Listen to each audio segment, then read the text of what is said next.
E aí, galera, eu sou a Rafa Araújo, você está assistindo ao Se Liga na Câmara, o programa que te apresenta a Câmara Municipal e mostra como tudo funciona por aqui. E hoje nós vamos falar sobre o plenário, que é onde acontecem as sessões legislativas aqui da Câmara. O professor Lier Ferreira e o estudante de jornalismo Bruno Albuquerque vão explicar um pouco melhor o funcionamento do plenário pra gente. Eu sou o professor Lier Pires Ferreira e hoje eu fui desafiado pela Rio TV Câmara para falar sobre a Câmara Municipal do Rio de Janeiro. Eu sou professor nas áreas de Direito e Relações Internacionais e vai ser um grande prazer compartilhar esses momentos com vocês. Olá a todos, meu nome é Bruno Albuquerque, sou estudante de jornalismo e sou podcaster. Para a gente começar essa conversa, eu gostaria de perguntar para o senhor, sim, uma pergunta geral. O que é o plenário municipal? Oi, Bruno, mandou bem, né? Mandou na lata logo um perguntão bacana aí para a gente poder dialogar. É o seguinte, a Câmara Municipal do Rio de Janeiro, né, como você sabe, ela tem sede ali no Palácio Pedro Ernesto, né, ali no coração da cidade, no centro da cidade, e ela vai se reunir ordinariamente entre fevereiro e junho e agosto e dezembro de um determinado ano de calendário. Como regra, as sessões da Câmara elas vão ocorrer às terças, quartas e quintas. E o plenário, Bruno, é o coração da Câmara Municipal. Na verdade, o plenário é o coração de qualquer casa parlamentar, seja municipal, estadual ou federal. Como todas as demais atividades do Estado, e, evidentemente, não pode ser diferente com as atividades do Poder Legislativo, o funcionamento do plenário ele é regulado por um regimento interno, que, por evidente, vai dispor sobre o seu funcionamento. Isso é uma verdade, por exemplo, na Câmara Municipal do Rio de Janeiro, em qualquer outra Câmara Municipal dos mais de 5 mil municípios que existem no Brasil, né? Evidentemente também vale para os estados federados, para o Distrito Federal e mesmo para o Congresso Nacional, onde a Câmara tem um regulamento, o Senado tem um regulamento e o Congresso, que na verdade é a reunião da Câmara e do Senado, também tem um regimento interno, ok? Nesse sentido, se nós olharmos o artigo 16 do regimento interno da Câmara Municipal do Rio de Janeiro, nós vamos entender que o plenário ele é um órgão deliberativo, na verdade ele tem um caráter soberano, né? E ele é constituído pela reunião dos vereadores em exercício, local, forma e números estabelecidos por esse mesmo regimento. As sessões plenárias podem ser, como falamos, ordinárias ou extraordinárias.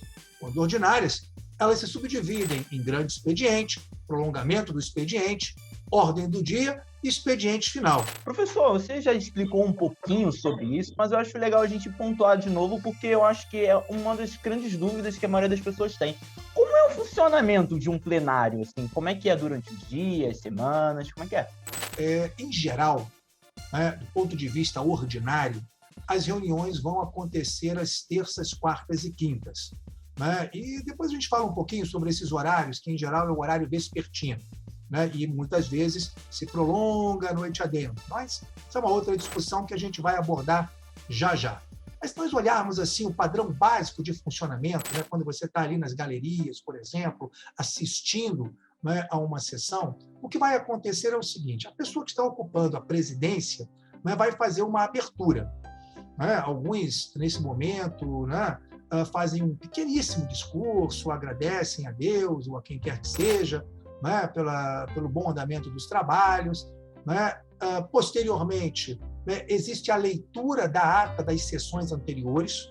Essa leitura da ata é importante para que se possa demarcar o passo a passo do trabalho legislativo, e a partir daí os trabalhos vão tendo, Bruno, uma sequência.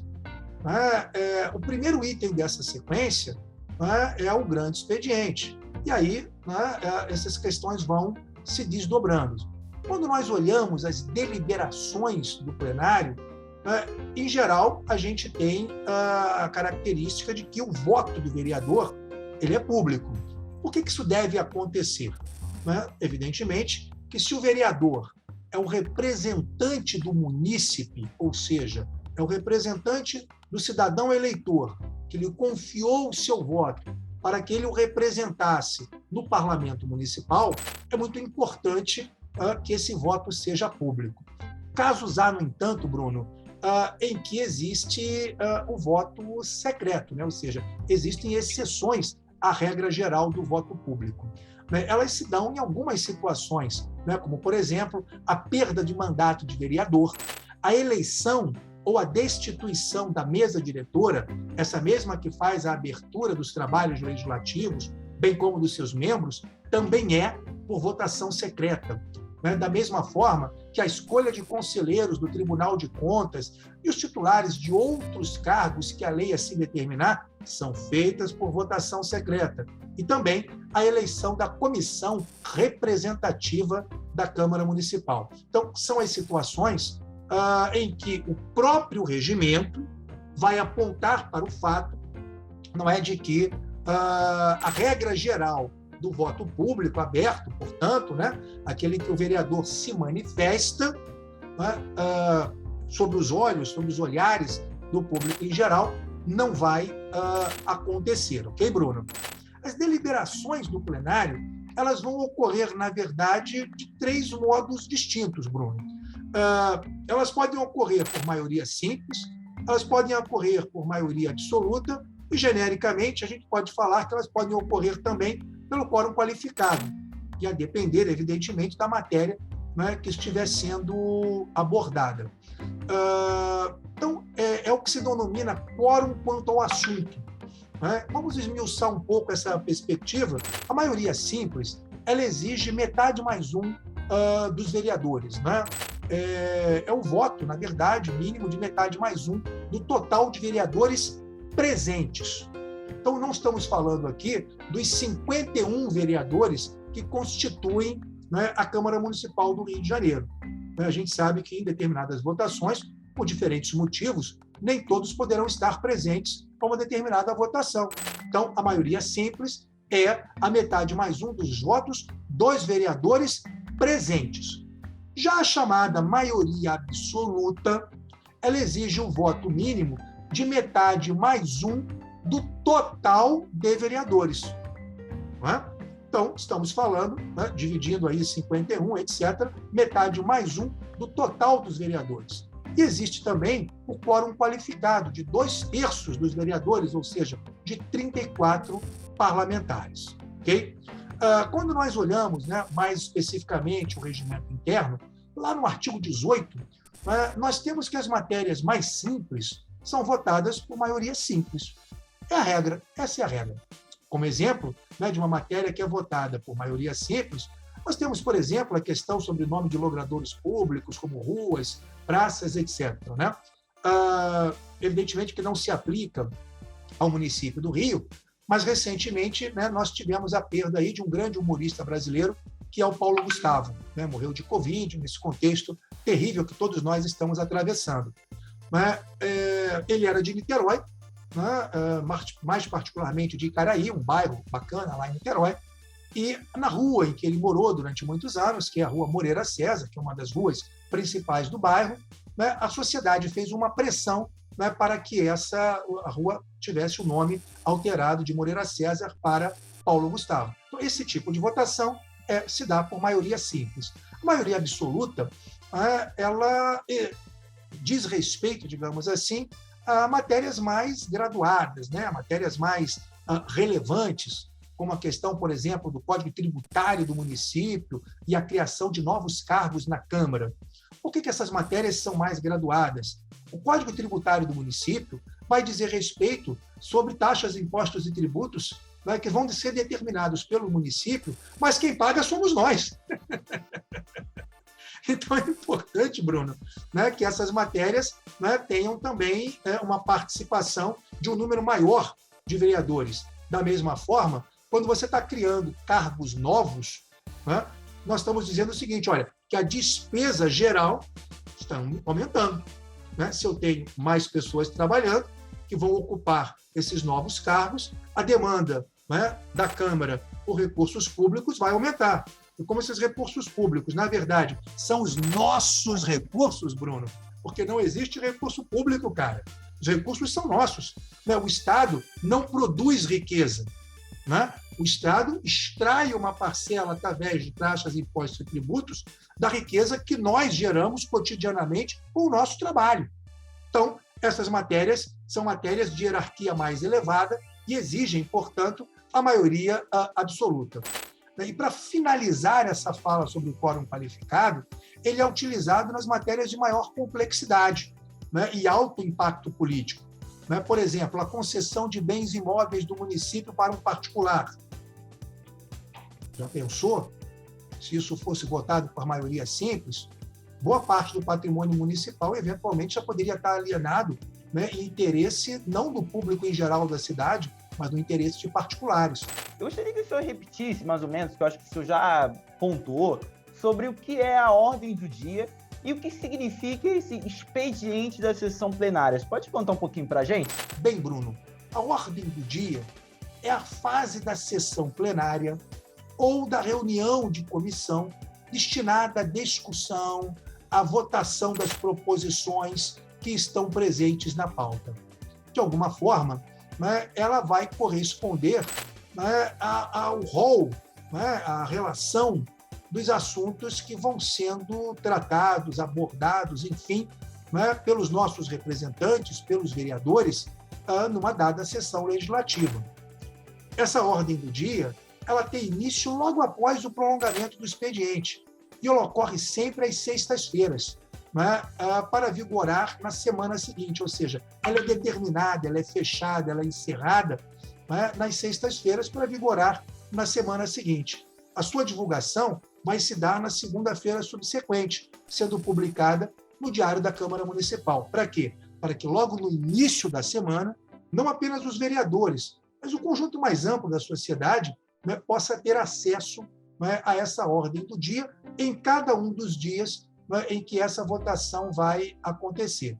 Em geral, a ordem do dia só pode ser alterada em casos excepcionais, como, por exemplo, né, a posse de um novo vereador ou suplente, ou a inclusão, né, de um projeto em regime de urgência, que às vezes acontece por diferentes motivos, né? Cataclismas naturais, como enchentes, dentre outras questões que mobilizam a sociedade e exigem, de alguma forma, uma votação em regime de urgência, legal? E agora a gente vai para um rápido intervalo e o Se Liga na Câmara volta já já para continuarmos conversando sobre o plenário.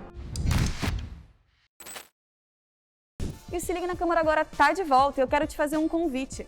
Vai lá nas nossas redes sociais, @Câmara Rio, e diz quais são as suas dúvidas sobre a Câmara dos Vereadores. A gente vai te responder aqui no programa. E agora você continua com um bate-papo entre o Lier e o Bruno. Como é que é o processo de votação no plenário? Assim, como é que é, tipo, a ordem? Se acontece alguma coisa, se é por ordem... Como é que é? Explica pra gente. Em geral, os processos de deliberação no plenário, eles se dão por votação simbólica, né? Ou seja, pela maioria dos vereadores presentes no plenário no momento da votação. Cada vereador tem um lugar, né? Esse lugar é ocupado pelo vereador no início da sessão, né? Ali se faz a contagem, né, dos presentes, né, naquele momento. Do ponto de vista da votação, em geral, nas matérias, né, de menor complexidade, que são as matérias de base do cotidiano parlamentar na Câmara Municipal, a votação é simbólica, se dando aí pela maioria dos vereadores presentes no plenário no momento da votação. Em geral, não é exigida a manifestação individual de cada um dos presentes. Olha, eu voto assim, eu voto assado, etc.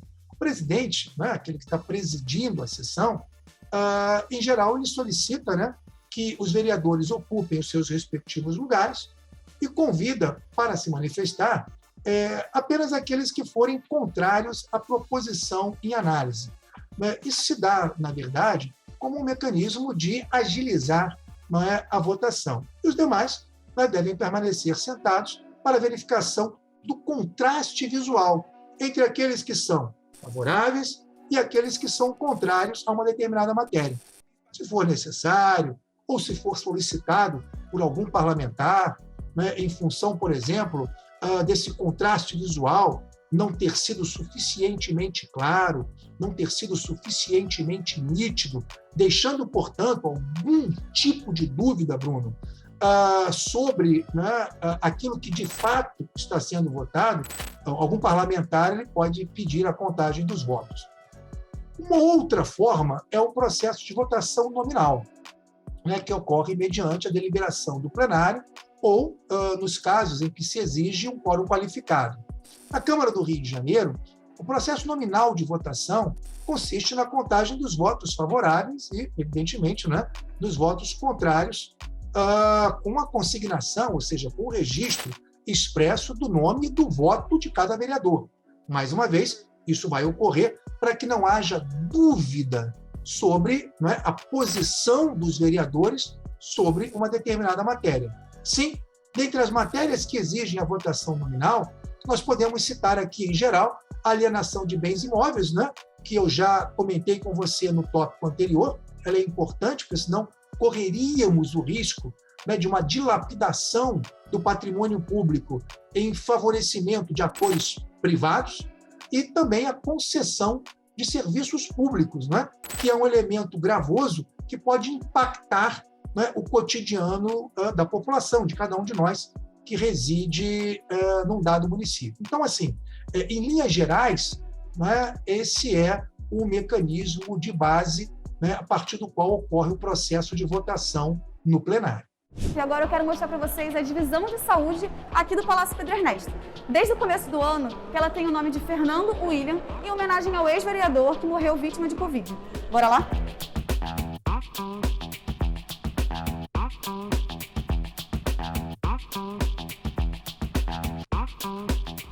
E eu tô aqui com a Leila, que ela é chefe do departamento de enfermagem aqui da Câmara, e ela vai mostrar um pouquinho como é que funciona aqui o setor. Boa tarde, eu sou chefe do serviço, já estou na casa desde o primeiro mandato, pode ver que eu já estou em alguma idade. E nós trabalhamos com uma equipe de enfermagem, uma equipe médica, onde nós temos 2 serviços, o serviço médico e o serviço de enfermagem. Como funciona o serviço de enfermagem? Nós ficamos primeiro no pronto atendimento do paciente, identificando as necessidades dele, avaliamos, fazemos primeiro um primeiro questionamento, né?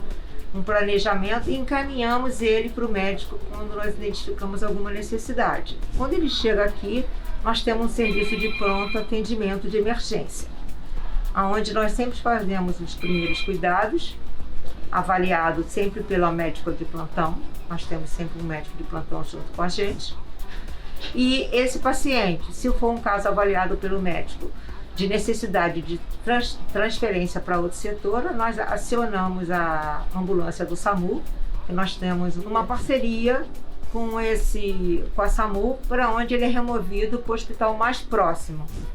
Nós temos aqui nesse setor, que é esse setor que vocês estão vendo de fundo, nós temos monitores cardíacos, eletrocardiogramas, temos também cardioversores, monitores de pressão, onde nós podemos avaliar qualquer mal-estar do paciente.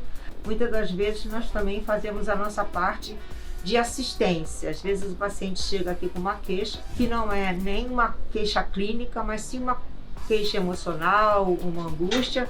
Aí nós fazemos a nossa parte, as enfermeiras fazem esse atendimento.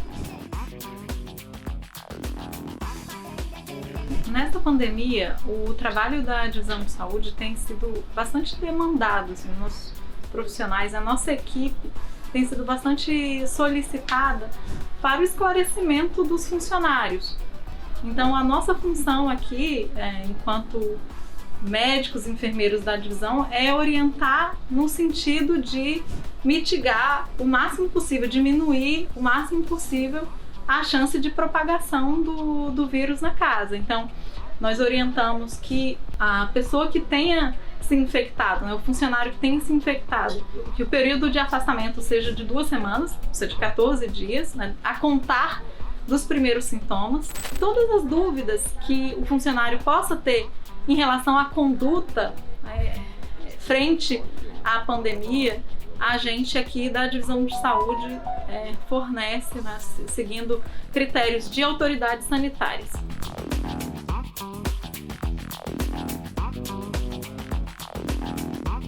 E agora a gente está aqui com a doutora Melina. Ela vai explicar pra gente como que funcionam as consultas médicas aqui na Câmara. Então, aqui na divisão de saúde, nessa parte, a gente faz as consultas médicas. Todas e qualquer pessoa que estiver na casa tem direito ao atendimento médico, né? Tanto emergencial quanto ambulatorial de sequência, né? A gente faz o atendimento inicial, medica o paciente se necessitar, faz solicitação de exames e ele vai voltar em algum outro momento para a gente rever. Os atendimentos emergenciais também são feitos e se precisar de alguma remoção para um hospital de emergência, nós chamamos o SAMU, que é nosso parceiro, que vem aqui de ambulância, ele vai ser removido para um hospital de emergência. Então, precisando de alguma coisa, é só vir que será atendido.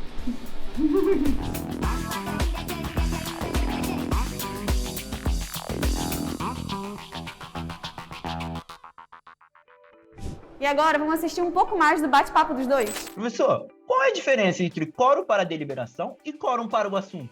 Olha só, Bruno, a deliberação ela consiste na apreciação das diversas proposições que são encaminhadas, né, em geral, pelos próprios vereadores.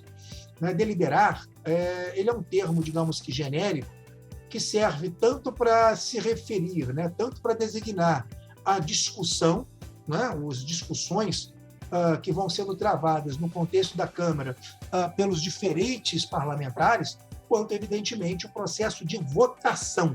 E aí você faz uma pergunta conexa, Bruno, que é o quórum de deliberação, né, e o quórum quanto ao assunto. O quórum de deliberação ele diz respeito à contagem do número mínimo necessário de vereadores presentes para que uma matéria seja apreciada. Assim, por exemplo, se durante a ordem do dia, através de 3 verificações de presença, for constatada que persiste a falta de quórum para qualquer tipo de deliberação, o presidente encerra a sessão. Professor, então, por fim, eu gostaria de saber, porque eu acho que as dúvidas muito que a gente gera, né, que acontece durante muita gente, é por causa da falta de informação, né? Eu acho que você não tem um momento na escola, especificamente, seja até no ensino médio, no ensino municipal, que a gente é ensinado a entender como é que é esse processo. Você tem alguma forma de explicar para a gente, ou até nos ajudar a quem quer conhecer mais isso, quem quer, ou por exemplo, saber um pouquinho mais, entender esse processo, como o que fazer para pesquisar na internet, ou ir nessas sessões? Você tem assim, alguma sugestão? É claro que esse tipo de informação de base que nós estamos compartilhando aqui nesse bate-papo, nesse momento, ela deveria ter como espaço privilegiado, como seu berço, como seu nascedouro, a sala de aula, Bruno. Eu acredito que boa parte, né, da tua percepção sobre o processo político, né, e que é revelado, né, pela articulação das tuas questões, pela coerência das questões que você nos traz nesse momento, né, advenha daí, né, dessas experiências na escola. Mas, evidentemente, que a escola não é o único espaço de aprendizado. Ela é um espaço formal, né? Ela é o berço do aprendizado formal, né? O espaço a partir do qual nós compartilhamos, não é? Digamos que as informações de base do conhecimento científico, etc. e tal, histórico, cultural, filosófico, enfim. Mas existem outros espaços. A própria TV Câmara faz um trabalho muito bacana, né, do qual nós estamos participando nesse momento, né, de divulgar essas dimensões. A possibilidade que todo cidadão tem, né, de frequentar os espaços públicos também deve ser. Da mesma forma, Bruno, é importante que a gente reserve um tempo, né, na nossa vida, na nossa agenda, né, para a participação política. Isso vale para a participação do jovem, por exemplo, nos grêmios estudantis, né, nos centros acadêmicos das universidades ou no diretório central dos estudantes. Já emendaria outra pergunta minha, que seria quais atividades que um cidadão pode participar do plenário, entendeu? Eu já iria emendar com essa pergunta, quais atividades que qualquer um cidadão pode participar no plenário. Ele pode visitar o plenário, né, e assistir a uma votação, né, dentro dos termos colocados pelo regimento de cada casa legislativa. Né? Existem limites aí que, evidentemente, devem ser observados, e agora, em tempo de Covid, mais ainda, né? Mas essa participação, essa presença, ela pode se dar de uma forma não atomizada, ou seja, ela pode se dar de uma forma mais orgânica. E ela poderá se dar de uma forma mais orgânica quando você está vinculado a um grupo político. Esse grupo político pode ser, né, um centro acadêmico, um grêmio estudantil, um partido político, uma associação de moradores, né, uma igreja, um outro grupo qualquer não é, de pressão e participação, não é, onde questões de interesse geral da sociedade, não é, como educação, saúde, segurança, limpeza urbana, não é, e outros, vão ser trabalhados. Né? Então, assim, nós entendermos que o espaço público, né, que a vida política, ela não deve ficar limitada, né, aos chamados políticos profissionais, ou seja, aqueles que detêm um mandato político ou aquelas pessoas, né, que trabalham num gabinete de um vereador, de um deputado, enfim, né, mas que é uma questão de interesse geral, sabe, Bruno, do conjunto mais amplo da sociedade, cara. A gente não pode deixar de participar da política, porque nós sabemos, né? A grande tragédia, como dizia aquele antigo filósofo, a grande tragédia daqueles que não gostam de política é serem governados pelos que gostam de política. Então, assim, a participação política é um direito-dever de cada um de nós. E nós não podemos abrir mão disso, porque a democracia no Brasil é fruto de uma grande luta, foi uma conquista da sociedade e que custou muito, inclusive a vida de muitos brasileiros. E o Se Liga na Câmara de hoje fica por aqui e semana que vem a gente volta para continuar conversando sobre o Poder Legislativo.